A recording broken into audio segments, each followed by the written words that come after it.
Okay, everybody, welcome 3 ASU alums. We have Matt Jones, Pat Perez, and David Puig. Welcome, guys. Thank you for coming. So how does it feel to be at a LIV Golf event in Arizona where you guys have a lot of history? I'll start with you, Matt. Yeah, it's great. It's always good to be playing in Arizona. It's home for me now for the last 23 years. Came over in ’99 from Australia, went to ASU, and it'll be good. We'll have plenty of friends down here, family coming out, so I'm looking forward to it. Pat? It'd be better if it wasn't so close to Tucson, but it is. No, I'm kidding. Yeah, like Jonesy, we live just up the road. It's nice to play a desert course that we're used to, and I've been here since '94, so I love Arizona. Everything about it. It's just phenomenal. So I'm excited to be here. David? Yeah, same for me. I got here 4 years ago, but it's been really, really nice to live here. So yeah, looking forward for the week with some friends and my parents actually coming down. So it's going to be great.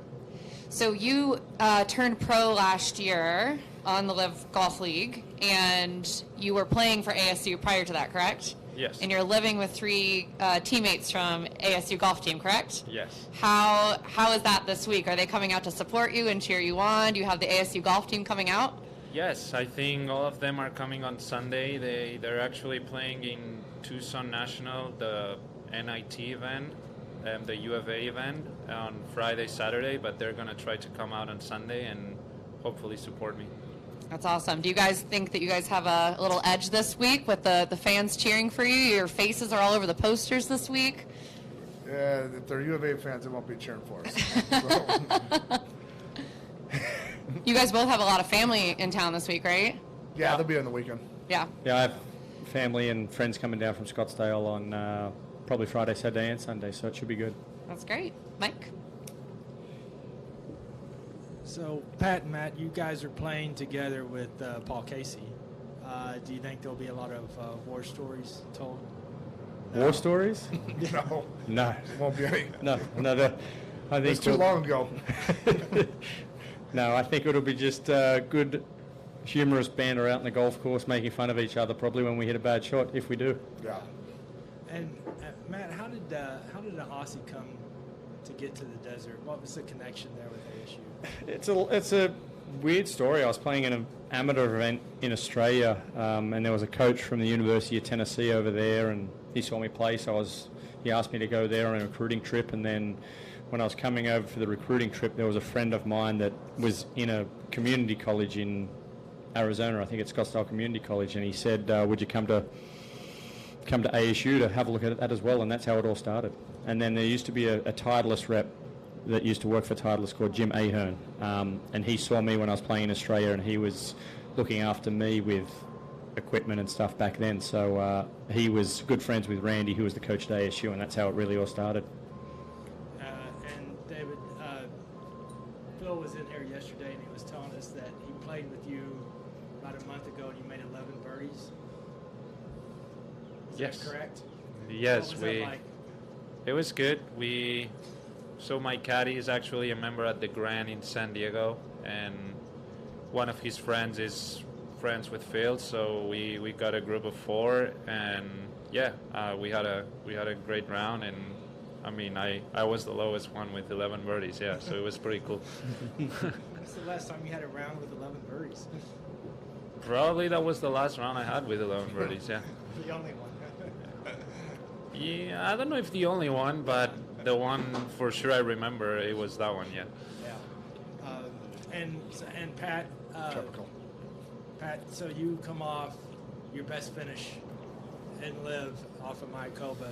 What can you just tell us about the state of your game, and do you feel like you've gotten to a point where you're really comfortable out there now? No, I've been comfortable out here since I got here, but Right. I wasn't playing that great for about a year and a half before Yeah. I got out here. I mean, I wasn't playing great on the tour, and and then I got out here. I didn't really work at it that much. And this off season after Miami, I kind of got motivated to practice more and play more. And plus, with Mayakoba, I've played great there in the past. I've been there since '07, so I know all the shots, all the wins, everything. So I was really comfortable getting there, and I couldn't wait to kind of start there. So it was one of those weeks that it's just one of those weeks you're really comfortable on the course, and you know, if you hit the shots, you know, and make some putts, you can play well. Because not many people have been to that course for LIV. That's the first time they've seen it. So, you know, like Charles and I have played it the most of anybody since '07. So we have pretty good knowledge around there. And obviously he played phenomenal. Yeah, you know, I'm really trying to, you know, work hard on my game, and you know, Claude and I have done a lot of work in the off season, and you know, just trying to have a good year and help the team out. And this is for both Matt and Pat. Because of the extended off season, you guys may have had a lot more opportunity to work out, you know, focus on the fitness. Was that something that you took advantage of? I did. I mean, I've just been riding Peloton. That's it. I'm not doing any more weights, or I've tried everything. I've tried weights. I've tried, you know, all this other stuff, and I just like kind of riding the bike because I get to watch TV, and I got somebody yelling at me on the screen here, so it's right at home. I don't have to go anywhere. I don't have to go to the gym. I don't have to see anybody. I don't have to listen to anything. So it's actually just perfect. And you know, my daughter plays in our theater and for an hour, and it's kind of fun. We have this thing now where we go upstairs and she destroys the room, and I ride the bike, and then when I get done, I clean it up, and that's about it. So it's yeah. So that was one of my things. I wanted to lose some weight. I wanted to get kind of, you know, feel better, and it was, you know, it was nice. The extended period was nice. Yeah. You know, I haven't had a real off season like that since '06. So Yeah. it was nice. How much weight did you lose? I don't know, probably 20 anyway. I haven't been on a scale or anything, but you know, you won't find my Instagram, you know, with the pictures like these guys do. But no, I've lost it. I just feel better. I feel stronger. I feel, you know, I'm not going to look like him, but you know, I feel better. It's hard to lose weight at 47, but I feel a hell of a lot better than I did, you know, 6 months ago. So that's kind of the goal. And Matt, did you utilize the off season for any? I did. I got to go back to Australia, so I played back there, and then I came back to America at the end of December. So I had, all of January off, but the Rippers and Cam, he has his trainer over here, and he works with all of us now too. So we have a program, and I mean, it's one aspect that I've probably worked more at in the last month, 2 months than I would have normally, just because we've had time to do it. The last thing you want to do after 3 weeks on the road is, a lot of the time, is get in the gym and wear yourself down again. So to have 3 weeks off, and in that time be in the gym working out, be on the bike, it's beneficial, and I do feel physically and mentally stronger than I have before. And then one last question for me, for all three of you. What's the secret of playing desert golf? You guys have a lot of experience here. We don't want to tell the people that don't know it. Give us one thing. In my case, it's to avoid the desert. That's everyone's case. Yeah.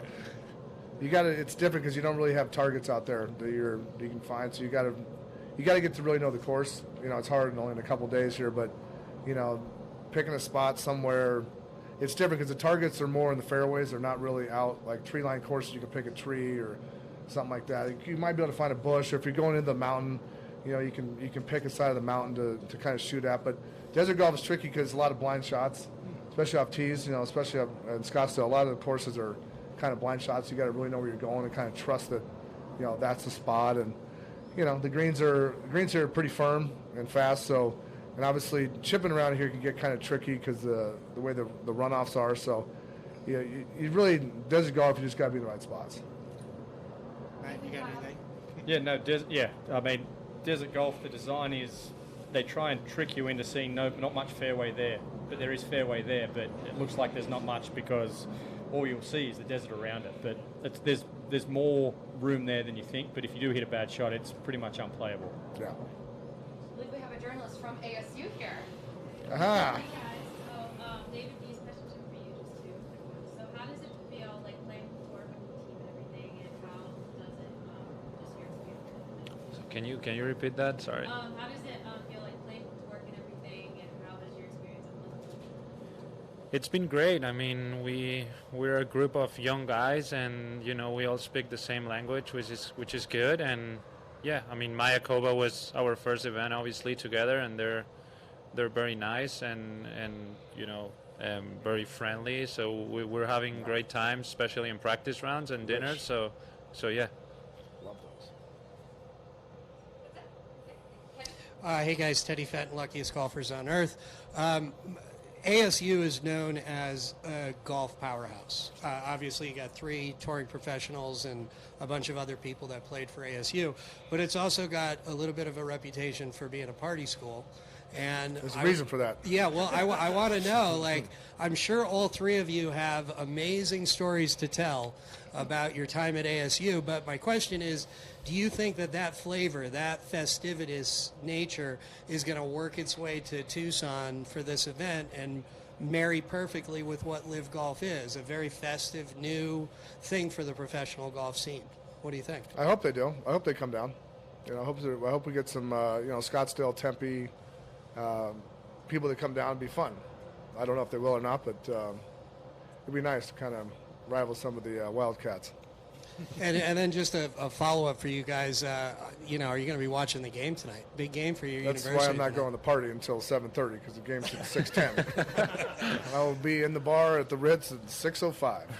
Right on. Well, good luck tonight. Thanks. Awesome. Thank you guys so much. Good luck this week. Yeah. Thanks.